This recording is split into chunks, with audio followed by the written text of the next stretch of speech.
Assalamualaikum warahmatullahi wabarakatuh. Haturan dulur barani sadayana wilujeng patepung dangu patepang sora ngalangkungan Jumantara. Di galurana 11-16 kHz radio siaran pendidikan barani Radio Bandung nu dipigandung. Dulur barani sadayana alhamdulillah kalayan ku kersana Allah subhanahu wa ta'ala. Simkuring tiasa ngarencangan dulur dina acara anu maneh nyaeta dongeng Sunda nu sok disiarkeun saban dinten di radio siaran pendidikan barani. Atuh dongeng Sunda nu nuju digarap ku simkuring dina danget ayeuna daya sanes lintang ti si Gobang yasana Asep Kun Majalaya. Dulur barani nu sarae mana atuh supados teu nyangkolong kana waketosna urang dikumkeun heula ngintunanana mah mugi sadayana kebeku kabinga sok geura tatan manco dina radiona dina streamingna dina YouTube-na sewang-sewangan kalayan sok kaparayun sadayana der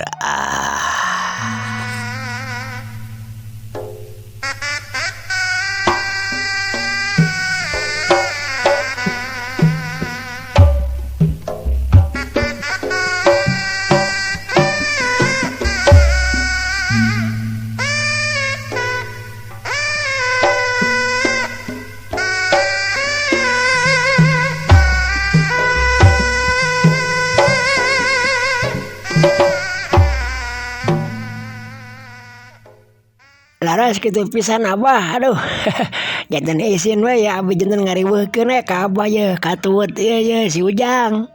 Cek Bang Jahim deui dulur. Henteu nanaon. Keke.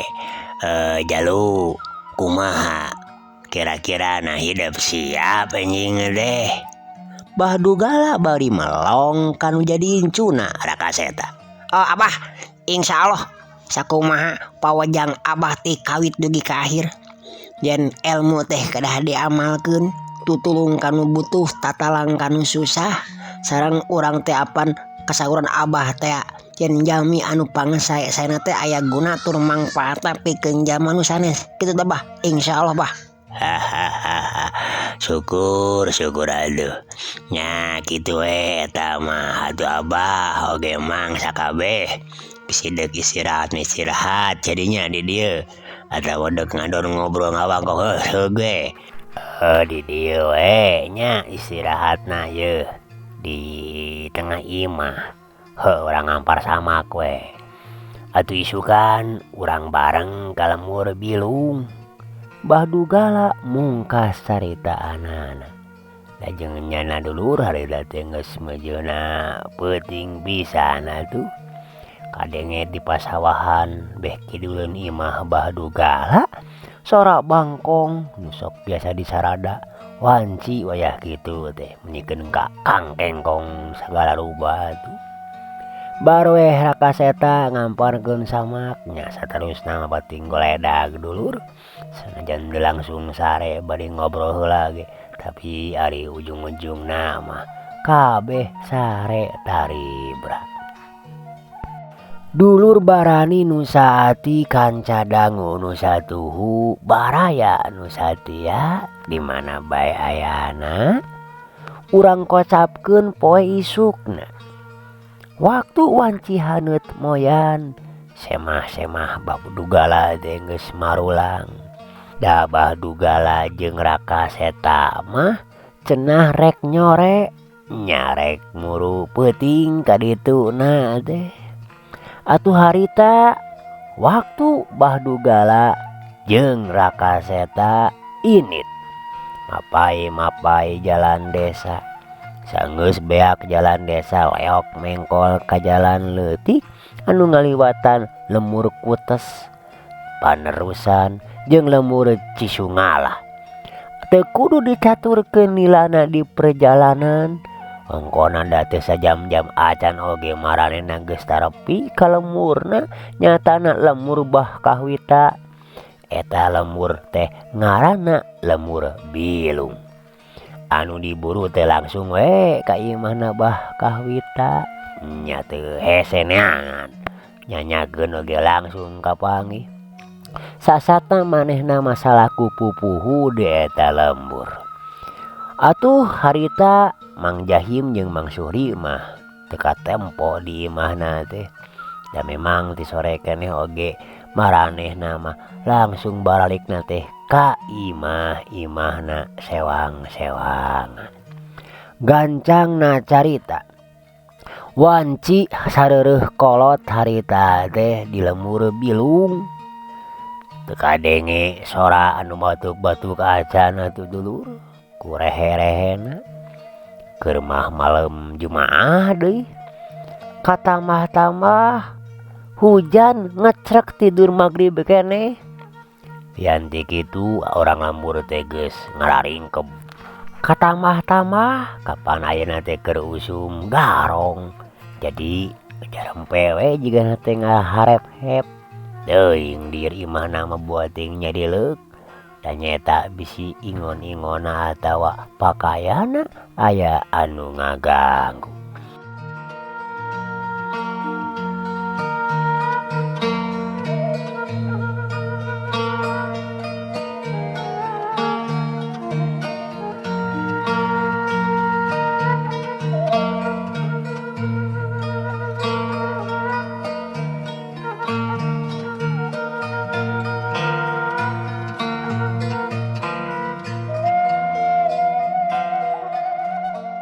Dulur barani sadayana. Untungna komplotan garong anak buahna Bah Jaweng teh tara nepikeun kanandasa jalma nepikeun ka patina. Da cenah dibutuhkeun ge barang-barangna. Cenah nama pakaiana kajaba lamun anu ngalawan. Oh sok di tatuan-tatuan wae mah. Cenah nama hari jiwa mah aman. Can aya kabejakeun dan nepikeun ka maot di rogahala ku komplotan anak buahna Bah Jaweng. Nya meureun kituna teh dititah ku gegedugna sangkan lampikeun kanandasa korban-korban.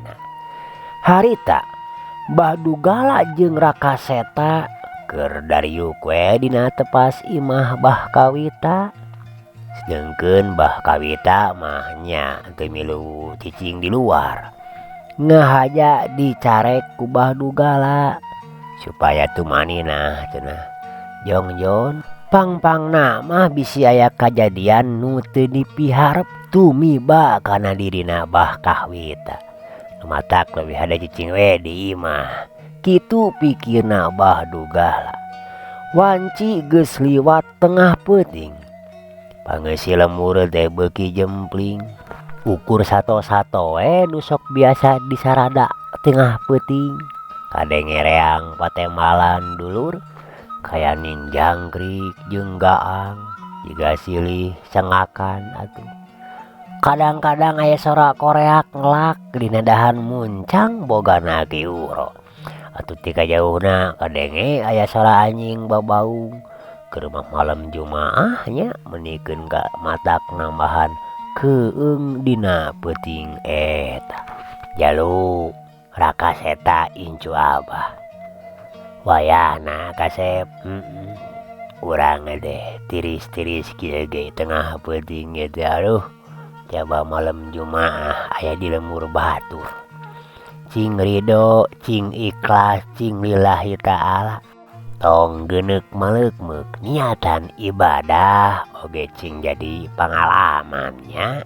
Hah, mohon abah memang tiris itu duh untungnya ya mas harum ya tema raka seta ponok kacida bari menerkeun sarungna ayeuna mah diharubungkeun kana sirahna sagala rupa atuh badugala harita bari jeung udud heula dulur ayeuna ujang pangna abah ngajak hidup kalieu deh ka hijina mah hitung-hitung ngabarekeun pangabisa onggona apan ku hidup geus kacangkem ilmu nu kamari nyatana jurus-jurus ti abah teh sasatna abah teh geus percaya kitu tah nya ngan tetep we cing saring cing pageuh kancing saring set pageuh iket kedah waspada urang teh sabab ayana cilaka teh ku bodo jeung balangah tembal badugala kituna teh laju ngenyot ududung kawungna meni jero naker tuluy dikaluarkeun haseupna mapai-mapai ka luhur ilang dipapas ku angin peuting.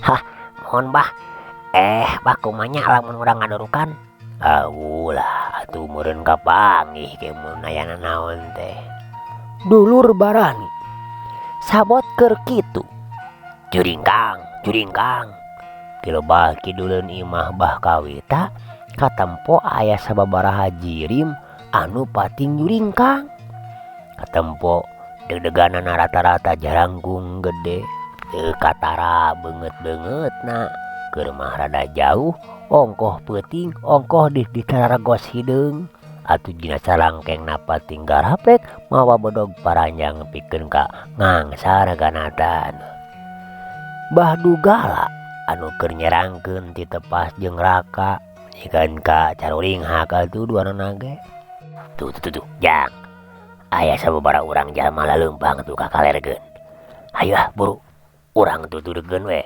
sacara demi terencepan urang Bandungan rek nanahaon cenah beuting-beuting ngadon pating kulewet di lembur batur oh pokoknya abah pasti eta mun bah komplotan garong teh hayu atuh cek raka oge bari cengkat lalaunan tina diupna saterusna maranehanana leumpang sasalingkeran nuturkeun jirim anu pating juringkang tadi teh dilebah tukageun hiji imah anu rada nenggang katempo opat jirim anu keur dituturkeun teh pating rarandeg dulur atuh imah nu dijugjug ku jalma-jalma nu diteregos teh imahna Mang Kosim laju eta anu teregos aya kana opatanana teh muru katukangeun imahna Mang Kosim rek ka kandang domba waktu tepi ka kandang domba aralohok atuh jalma anu opatan diteregos teh nyatana eta kandang domba teh katempona kosong eueuh dombaan sasiki-siki acan be gening kosong eueuh dombaan atuh kurang ajar tadi cek si Darsim domana loba cenah aduh mana geningan eueuh sapotong-potong acan be mun kitu mah ngalejokeun tah bebengok si Darsim teh ka aing keur mah beungeutna goreng patu teh be aduh cek saurang anu ngajega banghareupna anu daya lian eta teh si Bohim salaku jajadugna eta komplotan atuh baturna anu tiluan can aya nu nyarita kalau jaglajeg we bari culang ngecileung siga bangsat da memang bangsat dulurnya pok anu saurang deui nyarita moal ya Kang moal wani ngebohong si Darsim mah Kang kuring percaya ngan cigana disebutkeun ku nu bogana ieu mah basa kamari buktina basa urang ngabadog kebawatianna Haji Junaidingan di kandangna mah eueuh sing ngaren disebutkeun di dapurna moal nya kebo disebutkeun di dapur aduh bari jeung aya kana tujuhna apan kebona oge sok ngaco maneh mah Darman aduh dulur barani bagi mencarang si Bohim teh ka baturna. Agang mah teh kamari kana teu percaya wae apaan kuring jeung si Astah Yam anu naon ngabadogna ge kadinya. Kieu ye caritana jeung dongengna mah mangga kabarayun sadayana. Minggeus atuh ngadon rek ngadongeng sia mah sok kumaha atuh ari geus kieu rek didobrak wae ka gogobrogna atawa kumaha saha nu nyaho kadang bener mena disumbutkeun dina jero tetenong atuh cenah dulur barani cek Bohim juga anu nyungkun. Teu kitu oge atuh Kang sok ka mana wae nyarios dah. Lain ka mana karep pancek si lain ge tadi kitu. Minggeus lah hayu urang asup ka gogobrogna atuh. Pokna deui. Saterusna opa danana patinggal acat kana golodog ieu mah.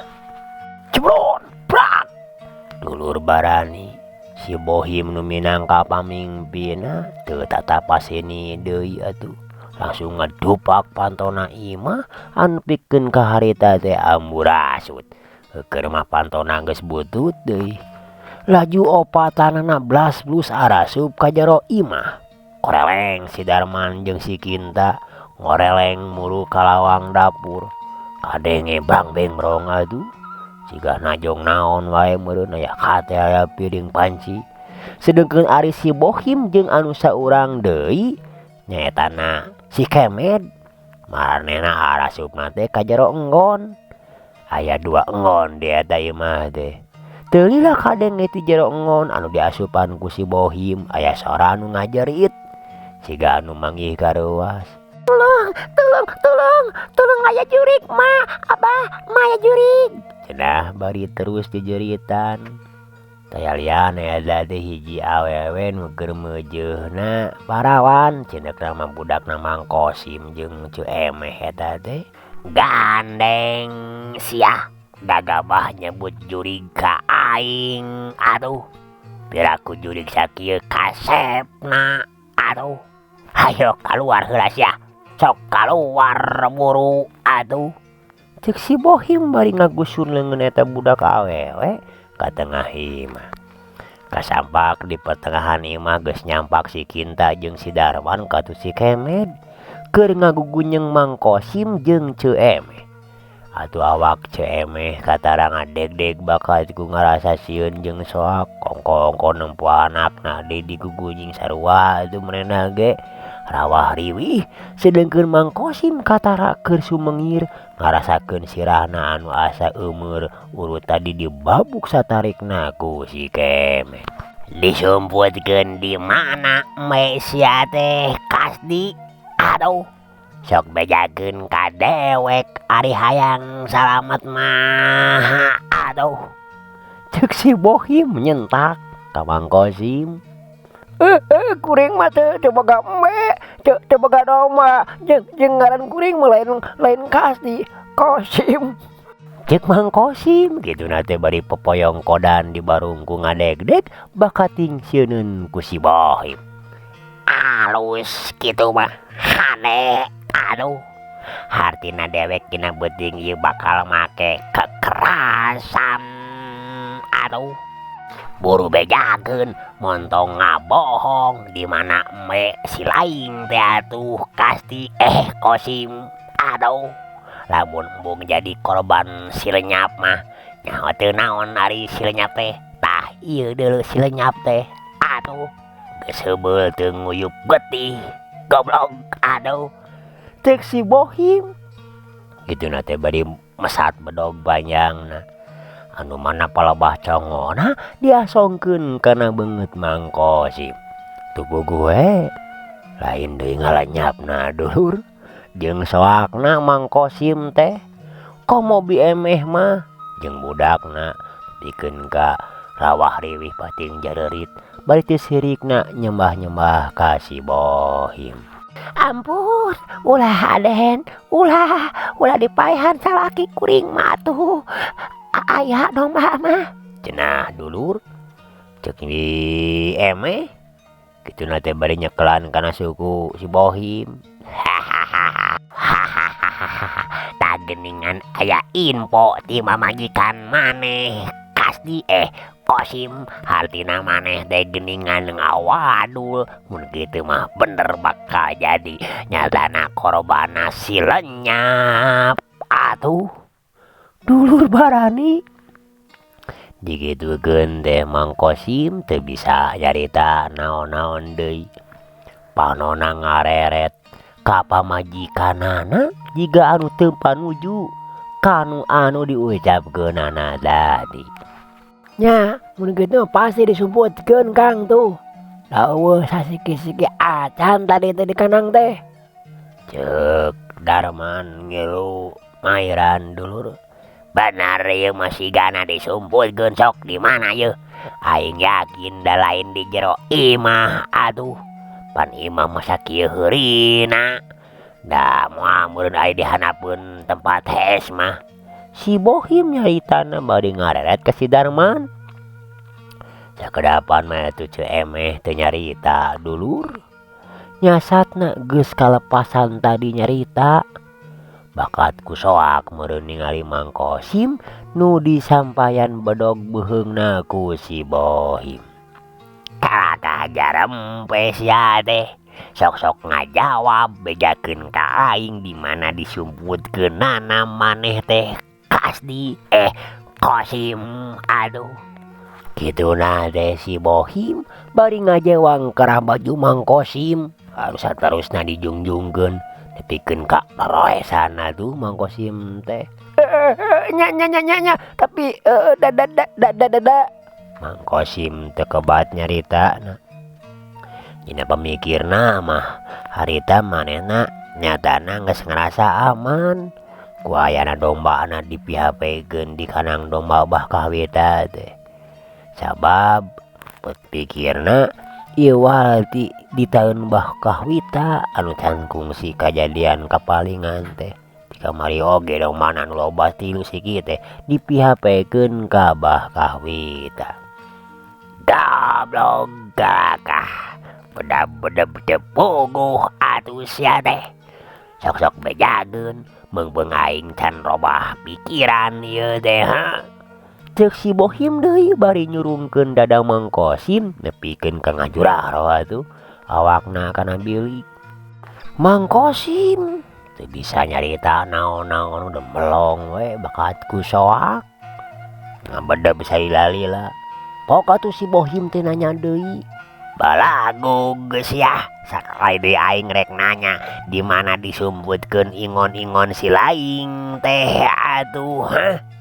Awas mun ngabetem kene sia jeung anak pamajikan sia dipodaran ku aing kabeh aduh. Sok geura milih mending modar atawa mending ngabejakeun di mana disimpenna domba si aing teh aduh.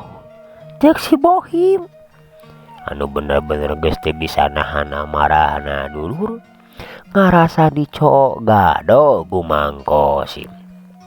Atuh bari jeung kapaksa oge akhirna mah pok Mang Kosim teh nyarita ngabejakeun dombana nu dipihapekeun di kandang dombana Mbah Kahwita.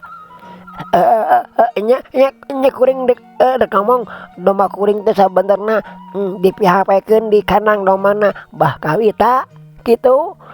Aya 3 domba kuring teh kabehanana. Nu hiji mah jalun, nu hiji indungna bikang. Aya nu hiji deui mah anakna keneh. Tapi lamun kudu teuing mah kope ngancing atunya hiji wae mah anakna. Tong dibawa. Hitung-hitung ngebibitan deui we keur kuring. Cek Mang Kosim. Gituna rada ngalengis beri jeung teu puguh ngomongna teh bakat ku soak meureun. Alus tah kitu ari mung modar mah aduh. Kemed Darman dipihapekeun di kandang domana Mbah Kahwita cenah euy aduh. Cek si Bohim ngareret ka 3 baturna jiga nu minta saran.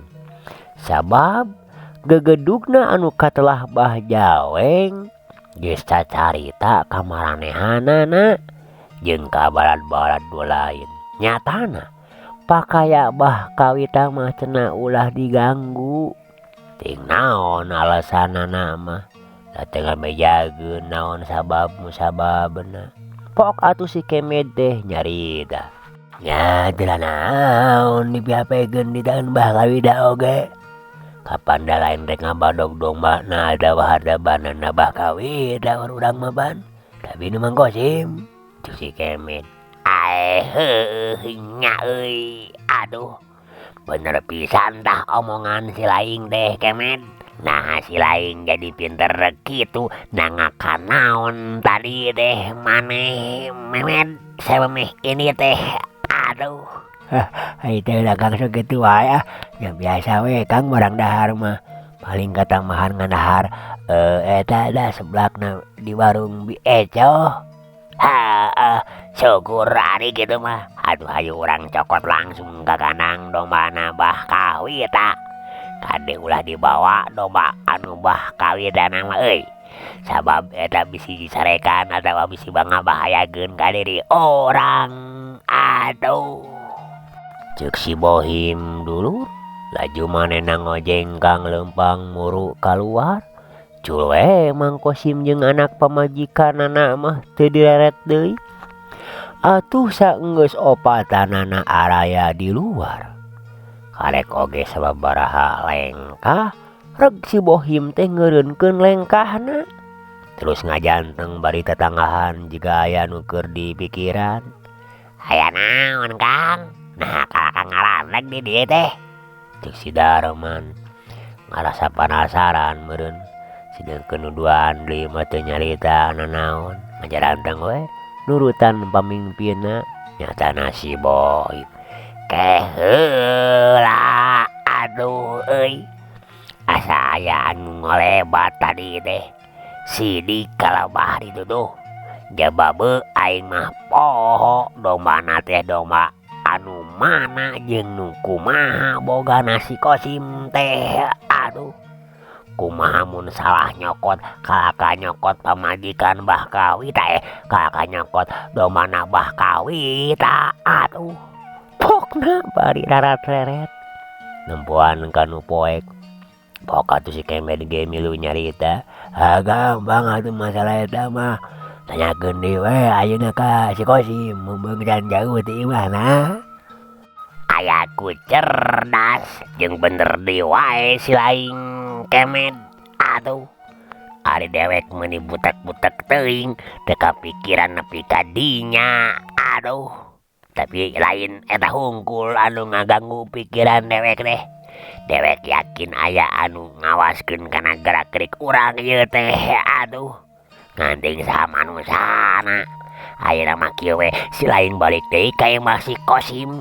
Bawa ka dieu si Kosimna engke sina nuduhkeun dombana anu dipihapekeun di kandang dombana bah kawita. Aduh.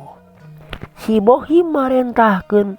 Nyatana ka si Kemet pikeun mawa Mang Kosim ka hareupeunana. Lila oge atuh si Kemet teh geus ngurunyung deui bari mawa Mang Kosim. Atuh saenggeus aya di hareupeun si Bohim, pok Mang Kosim teh tumanya. Aya naon deui cenah ieu teh? Apaan tos diwartoskeun tadi teh yen domba kuring teh ditaen bah kawita? Cenah, da memang teu dicaritakeun ku si Kemet yen manehna ngahaja dititah ka dinya pikeun nuduhkeun dombana anu mana. Poho tadi teh dewek teh Kasdi Kosim juga leos we. Apanan dewek teh teu apa domba si Laing teh anu mana jeung jiga kumaha. Jadi wayahna si Laing kudu milu. Aduh. Keur ngaduduhkeun dombana anu mana-manana bisi salah nyokot. Hayo we nyokot dombana anu bogaan Kang Barman. Aduh. Dulur barani. Si Bohim ka kamana-mana dia ngomongna teh. Mang Kosim atuh teu nyarita deui dulur. Ngandina jero hatena jadi mikir. Naon sababna eta para garong teh beuteun daekeun nyokot dombana bah kawita. Tapi kituna teh teu wani nanyakeun sacara langsung. Dulur barani sadayana dina kaayaan kitu Bahdugala jeung Rakaseta anu keur nyerangkeun sababaraha jauh tidinya tepati jauh ditukangan si Bohim jeung komplotanana. Manena anu geus ngadenge kana sakabeh omongan si Bohim anu harita rek nyokot dombana Mang Kosim anu hartina aya di kandangna Bah Kahwita. Boga tu Bahdugala teh nyarita ditujukeun ka incuna samu ditompokeun ngarah teu tarik teuing. Kitu dah. Jelas ayeuna mah Ujang eta garong derek ngabadog dombana jalma nu ngaran Mang Kosim nu dipihapekeun di kandang domba Bah Kahwita. Keun lah urang ulah waka digarewahkeun ulah ke nungguan waktu anu pinastina. Kabehna aya opatan eta komplotan begal teh geuning ceuk Bahdugala. Atuh Rakaseta ukur ungeukna malanana teh. Dulur barani urang kosapkeun waktu harita si Bohim sabatur-baturna geus aya di hareupeun nyatana kandang dombana Bah Kahwita. Barang jarakna geus kira-kira 2 lengkah. Jleng-jleng 2 jirim kaluar tina panyumputan nu tayalian Bahdugala jeung Rakaseta. Baripogna ke saeta rek naon peuting-peuting pating jarandeng di deukeut kandang domba na Bah Kahwita. Rek maling dombanya. Dulur barani atuh puguh we. Si Bohim jeung baturna anu tiluan kaasup oge Mang Kosim kasida pisan reuaseunana. Sasat asa digarewahkeun ku datangna Bahdugala jeung Raka anu teu kanyahoan ti mana datangna. Tapi pikeun si Bohim mah nu geus pangalaman dina nying hareupan kajayaan jigah kitu teh. Manehna teu ngarasa geumpeur sumawona sieun. Kalakah Malik laju nyentak ka Bahdugala bari nyampeurkeun. Kurang ajar atuh sia. Nah sia saha jeung urang mana cenah atuh sabab aing yakin sia mah lain urang dieu. Aduh make jeung wanian ngabacot kitu ka dewek gedel. Rek maling domba ke rek maling randa ke eta mah urusan dewek. Aduh sia rek ngahalang-halang kana pagawean dewek. Hartina wayahna sia duaan ku aing bakal dipodaran deuleu. Aduh nah teu apal ieu aing duaan ka dewek. Yeuh dewek nu katelah si Bohim muridna andelan Mbah Jaweng. Aduh cenah dulur kitu nate bari laju mesat bedog panjangna nu dia ngaranan Selenyap mendikeun ka ngagulilap katojo ku cahaya bentang anu remeng-remeng nyangan dina peuting harita. Bahaeu aduh hari kitu mah nya hayang anjeun kuring teu hayang nyaho anjeun saha jeung teu urusan. Anjeun deuk muridna Mbah Jaweng, deuk muridna Sancai Damai, deuk muridna Mamah Andri. Pokona mah teu hayang apal kuring mah. Nganu jelas mah pagawean aranjeun saperti kitu teh geus ngarempak kana hukum agama jeung dari gama. Ngarugikeun batur babadog rampok jeung ngarampasak batur teh. Kuring rumasa lain urang dieu. Tapi kuring jeung incu kuring yeuh kapuntangan ku dulur kuring nyatana pupuh di ieu lemur. Sok buru bisi hayang mecak-mecak maka kuring atawa ka incu kuring yeuh rek make cara kumaha. Bahdugala teu neungnaker taya kasieun-sieun kituna teh bari mere isyarat ka Rakaseta sangkan taki-taki jeung sayaga. Kurang ajar montong loba bacot sia. Kemet Hinta Darman podaran ieu mangkluk teh bongana ngadon sosoroko atuh. Dulur barani ngadenge parentah kitu ti si Bohim teh anta parah deui atuh. Nu tiluan teh langsung ngalabar bedogna jeung sesek blesat. Tilu bedog langsung pating seleber rek ngarah kana sakujur awak Bahdugala. Tapi Bahdugala teu gempeur kalawan gerakan anu kacida cepetna. Awakna harita ngajaul kaluhureun musuh-musuhna atuh. Sawatara eta Raka Seta oge teu cicingeun. Manehna ngangkajleung asup ka pakalangan ngahadang laju bedogna si Kemed jeung si Darman. Tang. Bedog si Kemed jeung si Darman teh beunang dipapag nyatana ku bedogna ieu Jang Raka. Nepikeun ka ngajarig jeung atuh sabaraha lengkah ka tukang si Kemed jeung si Darman teh. Di dieu dulur barani nandakeun yen tanaga Raka Seta teh leuwih unggul tibatan musuh-musuhna anu duaan. Dulur barani atuh si Kemed jeung si Darman teh kacidareuwaseunana ku teu nyangka aya budak anu umurna karek kolasan tahun teh nya budak sadepak ceuk manehna mah ngabogaan tanaga anu kacida rohakana. Tapi begituna teh dulur, sanajan manehna rada kaget buru-buru muserkeun deui. Ayeuna mah dek ngalawanan eta budak teh dek diraponan ku duaan. Bangsat, kurang ajar sia heuh. Hayang modal meureun sia mah. Hiap. Si Kemed harita langsung nyerang deui ka Raka Seta. Dituturkeun oge ku Darman nu sarua dek ngajos kana beuteungna atuh si Kemed dek ngara sirahna. Kalayan dina gerakan anu kasit jeung rancingeus oge cepetna. Dua bedog lawana Raka Seta teh nyatana dipapag ku bedog manehna. Laju keur kitu teh peureup katuhuna ngahakan kana carehamna si Kemed. Hiu cebrot, waduh, brak. Nya kitu deui Darman. Waktu manehna nojos teh Raka Seta ngabalitet laju dicekelan leungeun anu keur nyekelan bedogna teh. Kugituna langsung ditakol eta ku leungeun kencana. Krepeng, puk atuh bedogna. Ieu nyatana bedogna si Darman murag bari jeung leungeunna ngerepeng. Tapi teu lila gede jeung hayukeun peureup katuhuna rek neungeul ka Raka Seta. Plos sabab Raka Seta ngelok laju sukuna ngabeset kana beuteung si Darman. Sosot pluk blak. Dulur barani teu manggap mulia atuh. Si Darman harita ngabebengkang. Tapi kituna teh teu lila buru-buru manehna lompat nyokot bedogna.